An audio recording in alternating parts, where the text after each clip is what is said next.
आगे बढ़ते हुए इस वक्त की बड़ी खबर, दिल्ली सीबीआई हेडक्वार्टर में आग लगी। दिल्ली में लोधी रोड पर है सीबीआई के हेडक्वार्टर। दमकल की 5 गाड़ियां आग बुझाने में जुटी हैं।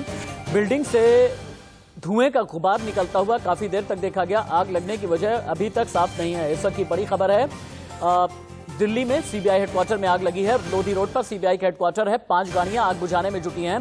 बिल्डिंग से निकलता दिखा धुएं का गुबार। आग लगने की वजह अभी तक साफ नहीं। अजीत की रिपोर्ट। देश की सबसे बड़ी इन्वेस्टिगेशन एजेंसी यानी सीबीआई के बेसमेंट में आग लगी हुई है। आग तकरीबन जो बताई जा रही है वो बताया जा रहा है बेसमेंट की तरफ है और बेसमेंट में 11:40 पर आग लगी। आप देखेंगे धुआं अभी भी बेसमेंट से निकलता नजर आ रहा है। तो आप देखेंगे अभी भी काबू नहीं है और लगातार फायर ब्रिगेड की जो है गाड़ियां वो आ रही है, काबू करने की कोशिश करेंगे। फिलहाल अभी एक फायर ब्रिगेड की गाड़ियां है, बाकी और गाड़ियां का अभी इंतजार हो रहा है। अब बात करें तो आधे घंटे से ऊपर का वक्त हो चला है, लेकिन अभी जो तमाम जो स्टाफ हैं वो अभी आप देखेंगे यहाँ पर बाहर हैं, बाहर की तरफ मौजूद हैं। उनसे बात करने की कोशिश करते हैं कि बॉस कब लगी आगे? 30 मिनट 30 मिनट पहले, यानी 11:40। हाँ, लगभग। तो अभी सारे स्टाफ बाहर हैं? अभी सारे स्टाफ बाहर हैं। आग लगी तो बाहर आना पड़ेगा, जान तो बचानी पड़ेगी। तो ये बेसमेंट पे आगे कुछ और आग है? सर ये शायद शॉर्ट सर्किट से अभी कंफर्म नहीं हो पाया है कि किस तरीके से आग लगी है। अब ये तो बाद में ही पता चल पाएगा। लेकिन अभी जो आगे बेसमेंट पे ही बताया जा रहा है, बेसमेंट पे ही है सर। तो बेसमेंट से पूरा धुआं उठ रहा है।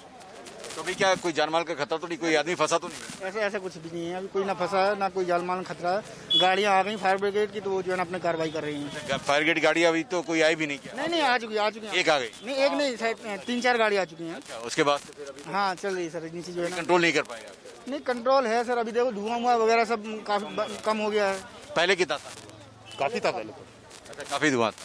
जी तो अब काफी समय भी होंगे आप लोग, क्योंकि काम करते हैं अंदर रुके, कहीं कुछ हैपनिंग ना हो जाए। हाँ बिल्कुल सर। तो ये एक डर का माहौल भी है और धुआं जो है अभी भी आप देखेंगे कि निकलता नजर आ रहा है। फिलहाल हम कहें तो अभी पूरी तरह से आग पे काबू नहीं पाया गया, लेकिन कोशिश की जा रही है तमाम लोगों के कि जल्द से जल्द आग पे काबू पा लिया जाए और तमाम जो स्टाफ इस समय बाहर हैं वो अपने गंतव्य स्थान पर जाकर काम करते नजर आए। कैरन पवन चौधरी के साथ अजीत श्रीवास्तव, इंडिया न्यूज, दिल्ली। और यूपी की सियासत से जुड़ी बड़ी खबर है। यूपी चुनाव को लेकर फुल एक्शन में आ गए हैं असदुद्दीन ओवैसी। लखनऊ में ओम प्रकाश राजभर से मुलाकात की है। यूपी में MY नहीं A to Z गठबंधन काम करेगा, ये कहना है असदुद्दीन ओवैसी का। यूपी में अब हिंदू मुस्लिम नहीं चलेगा। लखनऊ के बाद बहराइच दौरे पर जाएंगे असदुद्दीन ओवैसी।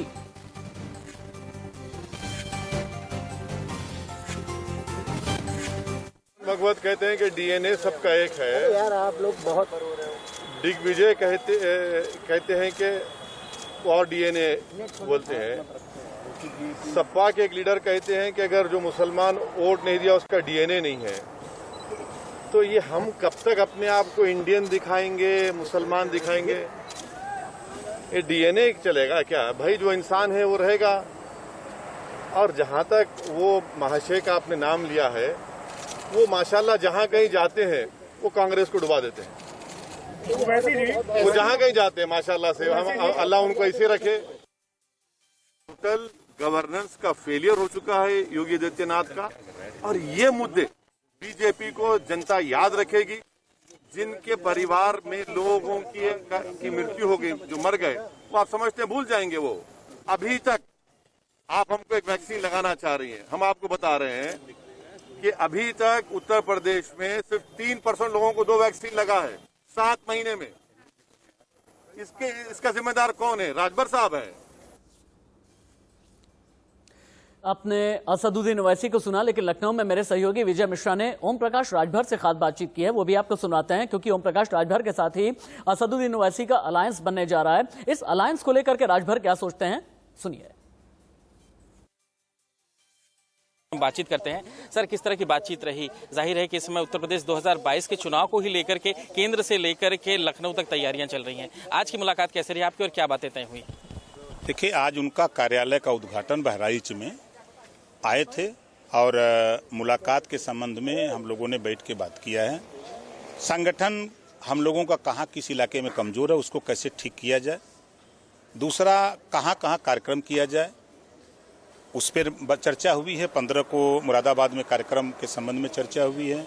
और जगहों पे कार्यक्रम के संबंध में उन्होंने कहा कि आप तय कर दो, हम तय कर लेते हैं, बता दीजिए, हम आएंगे और आगे क्या किया जाए और बेहतर हो, इसी पे चर्चा हुई है। इन दिनों आपकी आम आदमी पार्टी के साथ भी मुलाकात हुई, तो कौन कौन से दल इसमें आपके साथ आ रहे हैं जो ये पूरा गठबंधन 2022 के लिए तैयार हो रहा है? देखिए, हम न्योता देने के लिए संजय सिंह को भी न्योता दिया।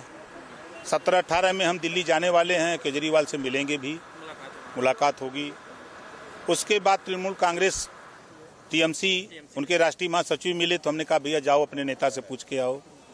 संजय राउत जी से हमारी बात हुई तो उन्होंने भी कहा कि ठीक है, हम आते हैं, या तो लखनऊ या दिल्ली हमारी आपकी मुलाकात हो, हम लोग बैठ के बात कर लेते हैं। हमने चंद्रशेखर आज़ाद से भी बात की, हम शिवपाल जी से भी बात। हम सबसे प्रयास कर रहे हैं कि जो भी यूपी में आ रहे हैं तो 403 सीट है महाराज, आओ लड़ो, इसी में मिलके सरकार बना लिया जाए। क्या सपा की तरफ से भी आपको निमंत्रण दिया गया है या उनसे कोई अब तक बातचीत हुई हो अखिलेश यादव जी से? 1.5 साल से न अखिलेश जी से, न मायावती जी से, न सोनिया जी से हम किसी से बात नहीं करते। हम उनसे बात कर रहे हैं जिनके पास वोट है।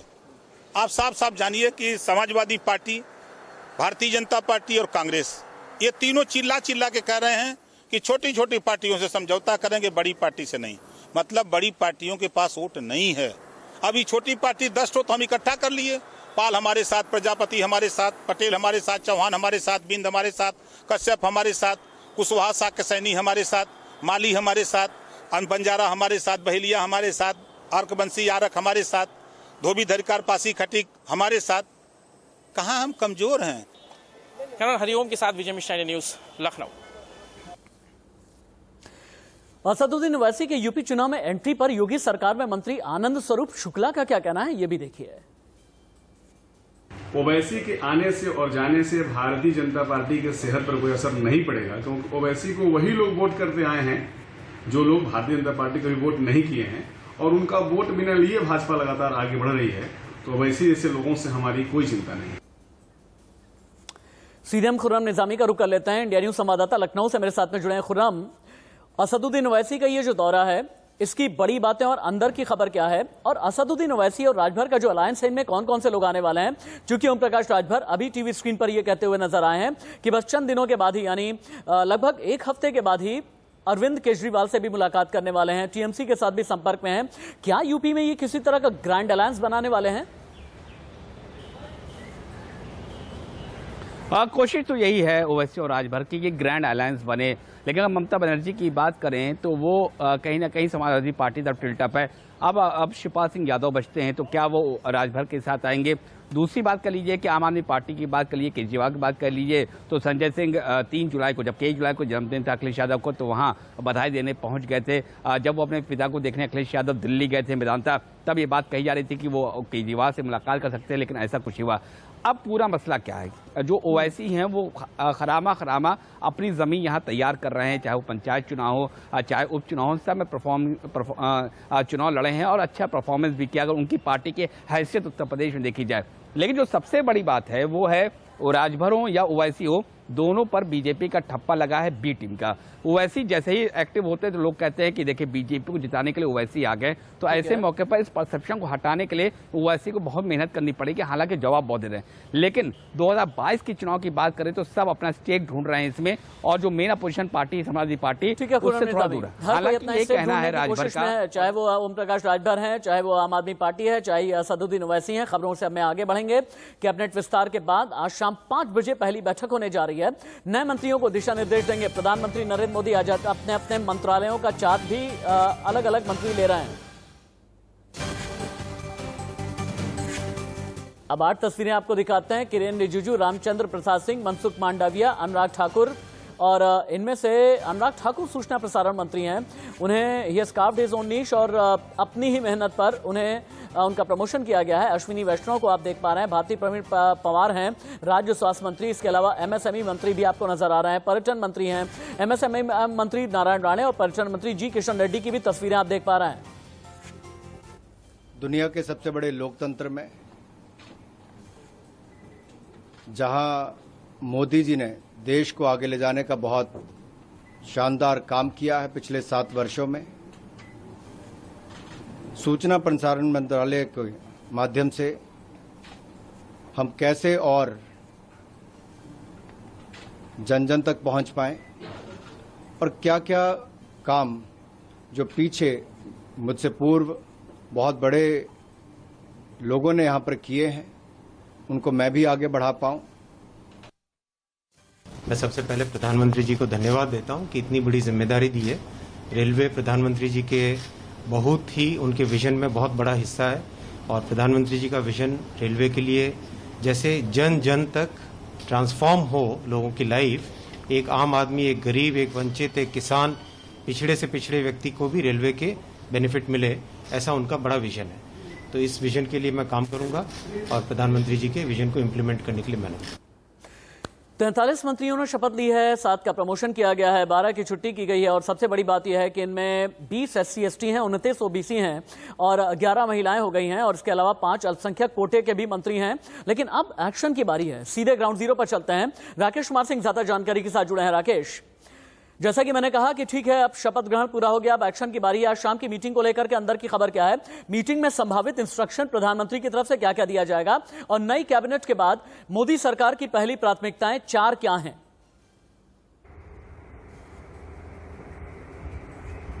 देखिए राशिद, जहां तक आज जो कैबिनेट की बैठक हो रही है, 15 जो कैबिनेट मंत्री हैं जिन्हें कैबिनेट का शपथ दिलाया गया है, उसमें 7 जो है प्रमोट किए गए हैं, 8 जो है नए हैं। तो उन्हें ये साफ तौर पर बताया जाएगा कि आखिरकार किस तरह से कैबिनेट की कार्यवाही होती है, किस तरह से एजेंडा पर डिस्कस किया जाता है। ये तमाम चीजें हैं जो प्रधानमंत्री द्वारा नसीहत दी जाएगी। तो ये महत्वपूर्ण बैठक है। जहां तक एजेंडे की बात है, अब से कुछ देर पहले एक केंद्रीय मंत्री से मेरी बातचीत हो रही थी, उन्होंने साफ तौर पर कहा कि प्रधानमंत्री का एजेंडा साफ है कि जो जनता से हित से जुड़े हुए जो मुद्दे हैं उस पर कार्य करना होगा। ट्रांसपेरेंसी के साथ साथ टाइम बाउंड आपको कार्य करने पड़ेंगे। साथ ही साथ जो एजेंडा तय किया जाएगा तो उस पर पूरी तौर पर ऑनेस्टी के साथ टाइम बाउंड और ट्रांसपेरेंसी ये मंत्र है जिस पर उन्हें कार्य करना है और उसको लेकर उनको काम आगे बढ़ना होगा। ठीक है राकेश, बहुत शुक्रिया आपका इस तमाम जानकारी के लिए। जो पहली बार कैबिनेट मंत्री बने हैं वो उत्साहित हैं, साथ ही कहने में लगे हैं कि जो विश्वास प्रधानमंत्री नरेंद्र मोदी ने हम पर जताया है उस पर खरा उतरेंगे। मेरे बाईं तरफ की जो तस्वीरें आपको नजर आ रही हैं, इनमें नारायण राणे MSME कैबिनेट, पशुपति पारस खाद्य प्रसंस्करण उद्योग कैबिनेट, मीनाक्षी लेखी MEA राज्य मंत्री, इन तीनों से ही इंडिया न्यूज ने बात की है। देखिए, मैं माननीय पंतप्रधान मोदी जी के नेतृत्व में केंद्रीय मंत्री बन गया हूं। उनके मार्गदर्शन से मैं अपने देश में जो जिम्मेदारी देंगे वो मैं अच्छी तरह से संभालूंगा। मैं माननीय प्रधानमंत्री जी का आभार व्यक्त करता हूं कि उन्होंने मुझ पर इतना विश्वास किया और पहली बार मैं लोकसभा का सदस्य चुनाव जीत के आया हूं और मुझको उन्होंने भारत सरकार के कैबिनेट मंत्री बनाने का निर्वाचित किया उन्होंने। मैं इसके लिए उनका आभार व्यक्त करता हूं। जो मुझको जवाबदेही मिली है मैं पूरी निष्ठा से, पूरी ईमानदारी से मैं सेवा करूंगा। मैं प्रधानमंत्री जी का, नड्डा जी का, अमित भाई का, सब अपने वरिष्ठ नेतृत्व का आभार और धन्यवाद व्यक्त करना चाहती हूँ जिन्होंने ये विश्वास दिखाया और मौका दिया। इस की बहुत बड़ी खबर जम्मू कश्मीर से आ रही है। सुंदरबनी में आतंकियों से एनकाउंटर चल रहा है। सुरक्षा बलों और आतंकियों के बीच मुठभेड़ शुरू हो गई है। इलाके में 2-3 आतंकियों के छिपे होने की खबर है। सुंदरबनी में सुरक्षा बलों का यह ऑपरेशन जारी है। पिछले कई घंटे से यह ऑपरेशन चल रहा है। जम्मू कश्मीर का सुंदरबनी इलाका बहुत ही सेंसिटिव जोन में आता है। इंडिया न्यूज संवाददाता अजय जांडियाल ज्यादा जानकारी के साथ ग्राउंड जीरो से जुड़े हैं। सुंदरबनी के जिस इलाके में एनकाउंटर चल रहा है, बहुत ही सेंसिटिव ये इलाका है। 2 से 3 आतंकी हैं। ये किस आतंकी संगठन से बिलोंग करते हैं? एनकाउंटर को लेकर के अभी की ताजा जानकारी क्या है?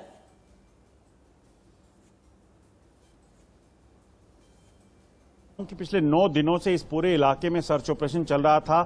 LOC का ये इलाका है और LOC से यहां से घुसपैठ करके 3 से 4 आतंकी जो है इस जंगल में इलाके में पहुंचे थे और उन्होंने सेना पर फायरिंग की थी और जिसमें एक जवान जख्मी भी हुआ था। उसी के बाद से 9 दिन से वहां पे सर्च ऑपरेशन चल रहा था और आज अभी जो ताजा जानकारी मिली है उसके मुताबिक सुरक्षा बलों ने इन आतंकियों को घेर लिया है। 2 से 3 इनकी संख्या हो सकती है और जंगल का इलाका है सुंदरबनी, LOC के पास फॉरवर्ड इलाका है, वहां पर इस वक्त जो है एनकाउंटर चल रहा है और उम्मीद की जा रही है कि जल्द ही इन आतंकियों का सफाया किया जाएगा।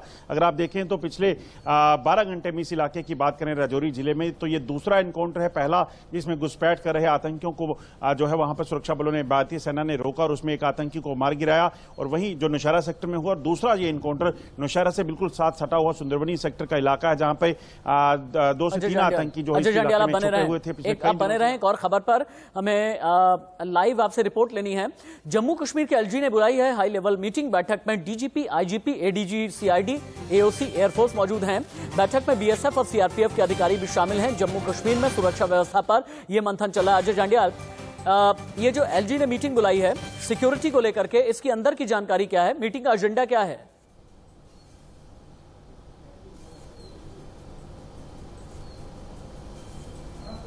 अजय जांडियाल, चलिए ठीक है, अजय जांडियाल के पास हम दोबारा चलेंगे। लेकिन अभी की बड़ी जानकारी है, बड़ी खबर है कि जम्मू कश्मीर के एलजी ने एक हाई लेवल मीटिंग बुलाई है और इसमें कई सुरक्षा से जुड़े हुए बड़े बड़े अधिकारी इस मीटिंग में हैं। खबर यूपी से, जहां डेल्टा प्लस का खतरा बढ़ गया है। गोरखपुर देवरिया में मिले हैं डेल्टा प्लस के केस। गोरखपुर से दिल्ली भेजे गए थे दोनों मरीजों के सैंपल। इस वक्त की बड़ी खबर, यूपी में डेल्टा प्लस का खतरा बढ़ गया है। उत्तर प्रदेश के गोरखपुर में, यानी पूर्वांचल के ये इलाके हैं, गोरखपुर और देवरिया में डेल्टा प्लस के केस मिले हैं। अभी की बड़ी खबर, इस वक्त की ब्रेकिंग मेजर स्टोरी। और वहीं अगली बड़ी खबर यह है कि देश में कोरोना संक्रमण के मामले एक बार फिर बढ़ गए हैं। पिछले 24 घंटे में कोरोना के 45,892 नए केस आए। एक दिन में कोरोना से 817 लोगों की मौत। देश में 24 घंटे में 44,291 लोग ठीक हुए हैं, लेकिन जितने नए मामले आए हैं उसके मुकाबले रिकवरी कम है, लिहाजा ये 56 दिन के बाद हो रहा है। और यही एक वजह है कि चिंता का विषय अब कोरोना के आंकड़े बने हुए हैं।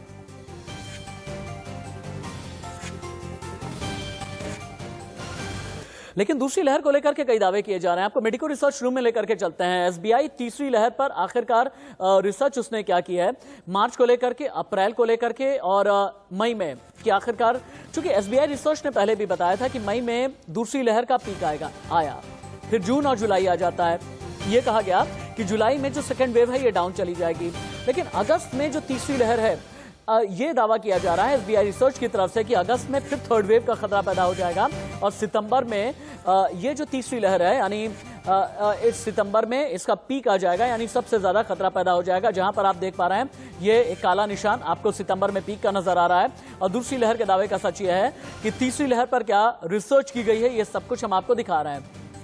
अब आप देखें थर्ड वेव को लेकर के अलग अलग साइंटिफिक रिपोर्ट क्या क्या कहती है, एक एक करके आप देखें। सोर्स रॉयटर्स सर्वे, 3 विशेषज्ञों ने कहा अगस्त से सितंबर के बीच थर्ड वेव। कुछ एक्सपर्ट्स के मुताबिक नवंबर से फरवरी तक थर्ड वेव। पाबंदियों में ढील दी गई तो बहुत ज्यादा थर्ड वेव खतरनाक हो जाएगी।